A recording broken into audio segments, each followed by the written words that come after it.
Okay guys, this is my review of episode 4 of Defending Jacob. Wow, what an episode! I mean, don't get me wrong, the cinematography is still great. However, I didn't find anything extra special about the cinematography. Still looking pretty good. The first maybe 5 minutes to show how Andy and how Laurie and how Jacob is dealing with everything. Jacob continues to look as guilty as ever. He is so shady looking, it's not even funny. It's gotten to the point where even if he did not commit the murder, he sure was thinking about it. Like, I don't know whether he's innocent or not, but if he is innocent, you best believe that he definitely thought about committing a murder, because he is literally so creepy with the way that he's so manipulative, the way he tells his parents about, oh, I think Derek did it, or, I think Sarah thinks Derek did it. Manipulative. I never got the payoff that I was promised from last week's cliffhanger when Sarah and Derek, like, come on, Sarah and Derek, I need to know more about y'all. I know you two know stuff that I don't know. Tell me. And for the first time, Andy, wow, you're giving me shades of, like, Hugh Jackman and Jake Gyllenhaal in Prisoners. You're definitely giving me shades of that in this episode. Like, you completely go sidetrack and be like, I am going to get answers. And the way that you were so threatening towards Matthew, I was like, oh, what am I watching? Like, I get it. Like, it doesn't add up. It really doesn't add up.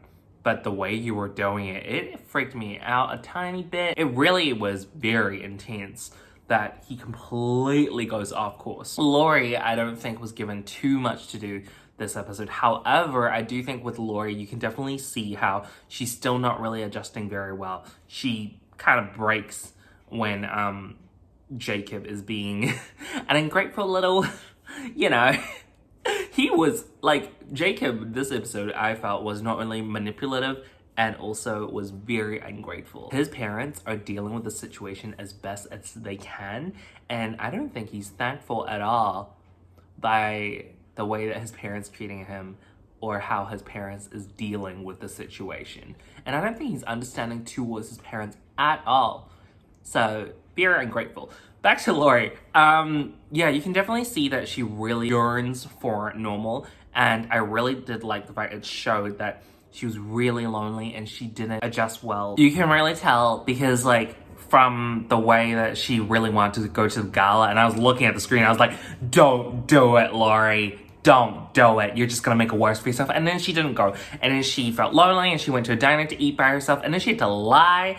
Which brings me to everybody's lying to everybody now. Like, she was the one that was like, no more secrets. And then she lies about going to dinner. And then she lies about searching up the history of Andy's father's crime. So Andy's father committed murder.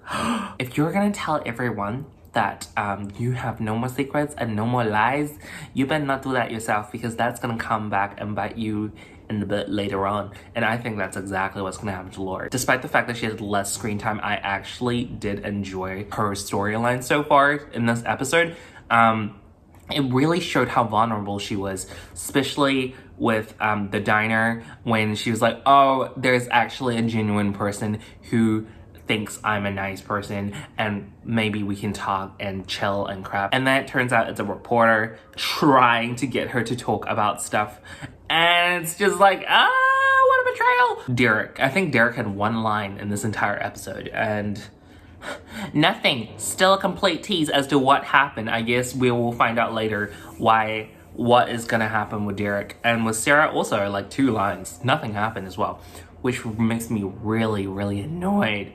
But can we just talk about the reveal of the actor that plays Andy's dad? I really enjoy the flashbacks of Andy as a child, like seeing his dad and being traumatized. I was like, yeah, that's traumatizing. Then it went to present day because they're gonna test the murder gene. And apparently they have to have everybody's DNA swap. They needed Jacob's one, they needed Andy's one, and they need Andy's dad. Off screen, you don't see him. And then it's like, yeah, no, I'm not giving a DNA swap unless Andy comes ask me for it himself.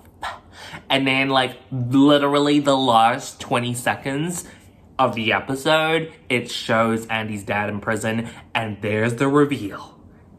It's J.K. Simmons! I didn't know. I had no idea. I had no idea. It is such a good reveal. And then just ended the entire episode like J.K. Simmons. What an actor. And not to mention my favorite J. Jonah Jameson ever. I mean, I can't wait. I can't wait to see what happens with... Yeah, he is he looks scary. I'm very, very excited for next week's episode. As you can see. Yeah.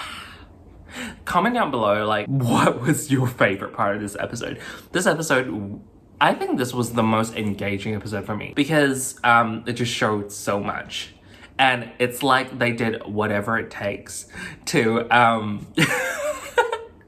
they did whatever it takes to keep us even more engaged. And I say that because they said that twice. I'm like, you know, you have Chris Evans in your show, and you're gonna say whatever it takes twice. Like, we get it, Avengers Endgame reference. Anywho, I hope you guys enjoyed this week's episode with me, and I hope that you guys will continue watching with me. I guess I'll see you guys next week. Bye, guys. Thank you so much for watching. So you can check out some more videos right now, right there. Do you see them? Also, if you haven't subscribed already, make sure you click the subscribe button and turn on the notification bell so you won't miss a single video. Bye!